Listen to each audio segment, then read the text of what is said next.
So a canvas tent, you can actually take backpacking. What? Nah. A backpacking canvas tent? Oh yeah. Stick around and check this out.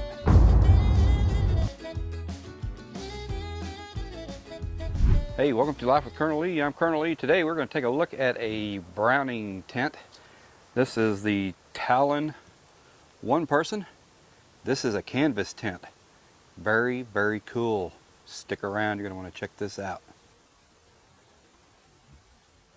Alright, let's get some dimensions of the pack size for the Browning Talon 1 tent.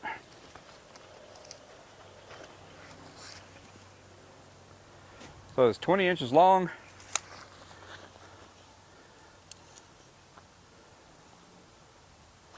By 6 inches wide. 6.82 pounds.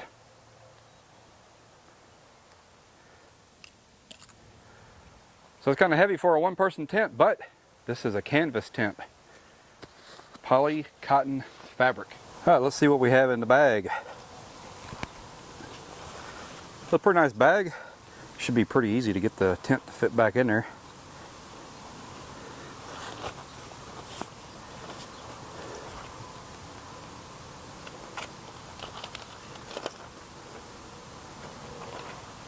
Very cool.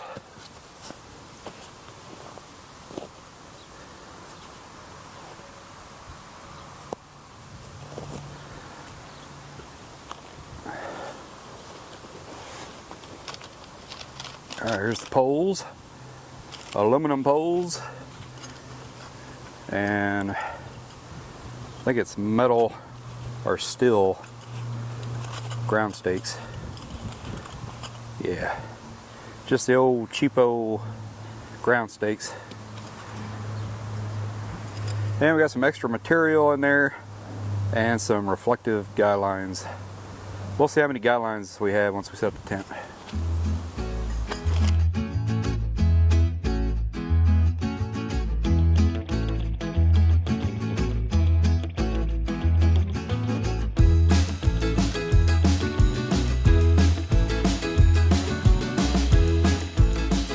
All right, here's a look at the Browning Talon one person canvas tent. Very nice. The material feels really good. It's typical canvas cotton feel to it. Very durable feeling.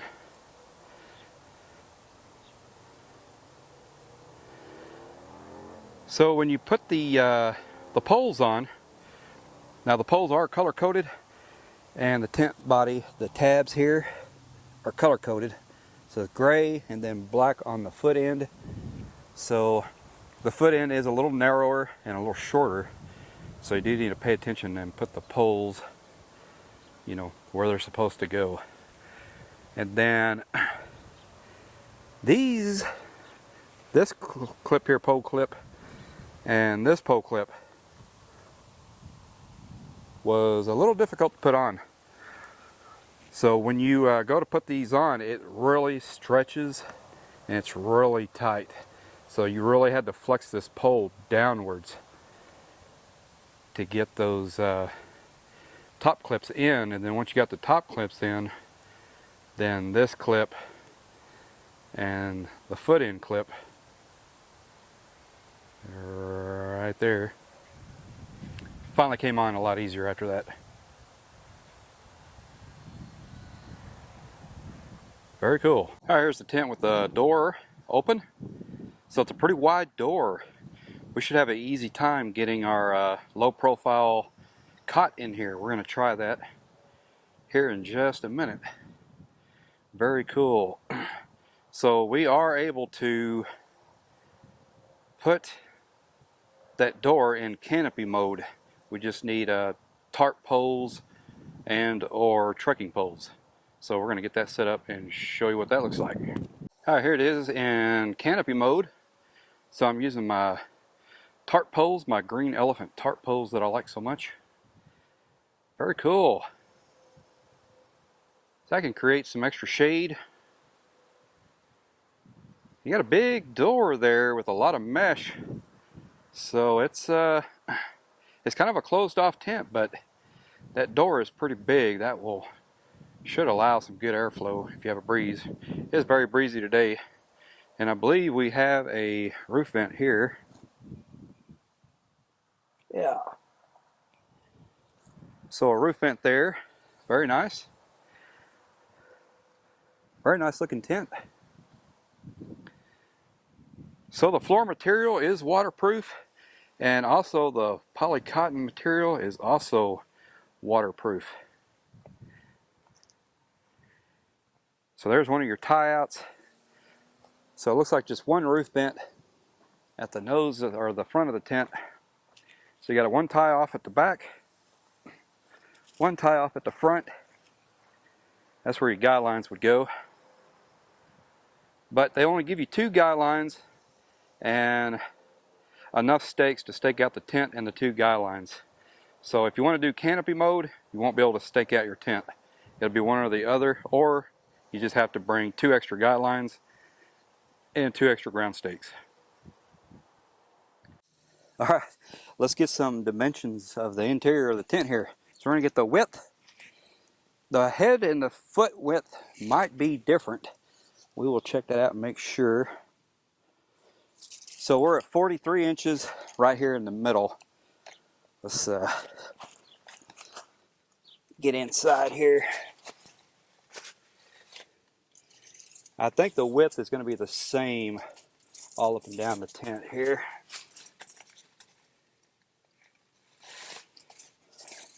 So 43 at the head.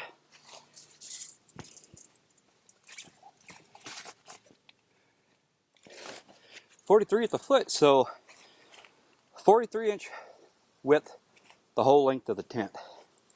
So let's get a peak height. I think this is where we're going to get a little bit difference here. The foot end definitely looks a little shorter. So the very foot end, the very foot end is 20 inches high, and the head end is 38 inch at the head end, and I think our peak height is going to be more than that.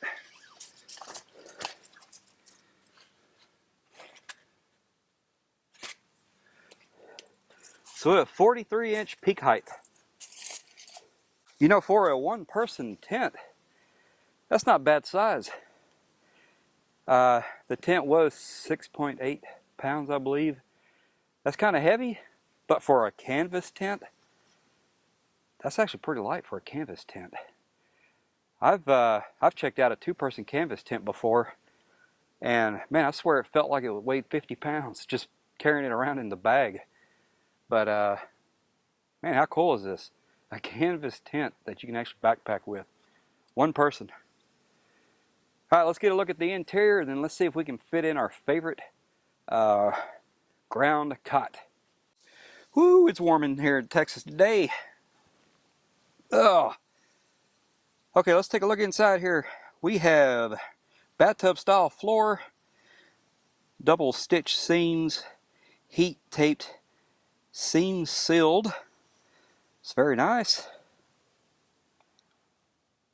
The corners are reinforced with extra material. See how taut the walls are? Very nice.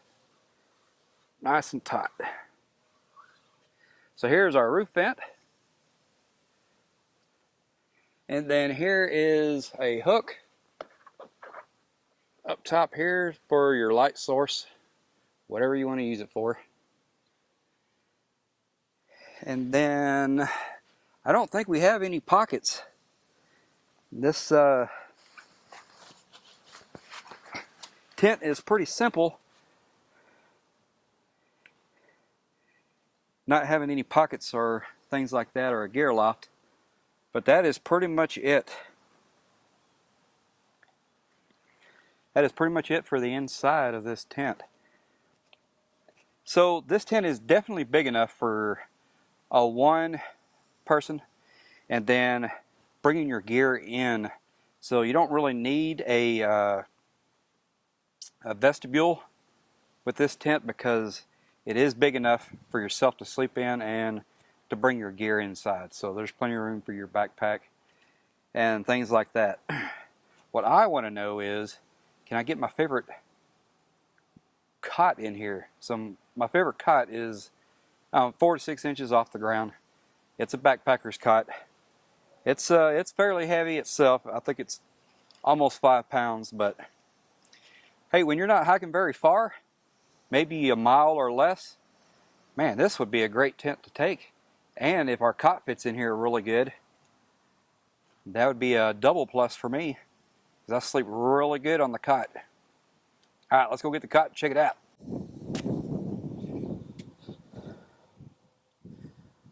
All right, we got our nature hike, low profile cot, and I want to see if, because I like building it outside of the tent because it's a lot easier to do than trying to build it inside the tent. And then I want to see if it'll fit in the door here. So I have no idea. Man, look at that. Look at that. Oh yeah. So if you have a low profile cot, then you don't really need pockets or gear lock. You can just put stuff right underneath your cot. Pretty cool. But I like being able to assemble your cot outside of the tent because it makes it so much easier to do. You're not constricting, contorting, trying to build your cot inside the tent. And with this door being like this, you're allowed to do that. That's a huge deal for me. I really like that. So this is a heavy backpacking combo right here. So we got a tent, essentially it's 7 pounds. And then we have the cot, let's just say it's 5 pounds. Both weigh just a little bit under that, but you know, we're looking at 11.5 to 12 pounds just in your cot and your tent. But like I said, if you're packing, you know, pretty short distance, like a mile, it's really not that bad. I definitely didn't want to do any through hikes with this stuff. There's no way. But as far as just like getting out of your truck and just walking out a mile or two or something out into some good remote wilderness, yeah, this would be great for that. Man, check this out.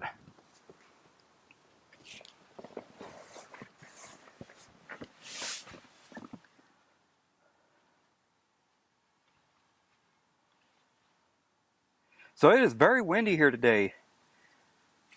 So the wind is about 25 miles an hour, and the tent is kind of heavy enough, it just sits. I mean, I did have to stake it out, but as far as the guy lines, you know, I'm using them for this canopy mode, which I need to raise it up, looks like. I could probably raise it up a little bit higher. But you got another grommet right here. Anyway, so, and then it's very hot here in Texas. It's probably 92. It probably feels like 98. But with the wind, you know, we're getting a pretty decent breeze, and this big door is allowing air to come in, and it's going through the roof vent up here as well. So it's really not too bad. So I don't think this tent is perfect for summertime. But I mean, in all honesty, which tent is perfect for summertime? I don't think there is a perfect, unless you got a electrical outlet and you've got a window unit AC, you know, going on in there. It's just hot, especially here in Texas, Central Texas. It's humid and hot. It's just almost unbearable to go camping anyway. So, but man, you get down to cooler temps. This is a perfect tent. This will be a real nice, cool weather and cold weather tent. I'm excited to use this coming winter. But very cool tent. My first Browning tent. My first canvas tent. So these doors, it's double-ended zipper. So you got a zipper on both ends on the bug mesh as well as the door itself. And you also have Velcro tabs, 2 Velcro tabs. So just to extra protection to keep that overlapping flap down. So that is pretty nice. And so what do you think of this Browning tent? It's one person canvas. Pretty cool. This is my first canvas tent, so I'm kind of excited to check this out. I might be trying to camp in this here pretty soon, even with the warm weather. Maybe I can find enough shade, get a little breeze. We'll try it out. I don't know, but that's kind of any camping in anything in the summertime is going to be rough, unless you're in something that has AC. All right, so there you have it. Here's a quick look at the Browning Talon one-person canvas tent, waterproof, pretty easy to pitch. There's not a tent body and then a rain fly, it's just all one piece, and very durable materials. It pitches really tight to keep that material nice and tight. That should keep the water out. If we get some storms here coming up in the near future, then we'll definitely be testing this in a storm. All right, well, thanks for watching. We'll see you another time, another place. Hopefully some more gear to check out. Hopefully some more adventures coming our way. Adios.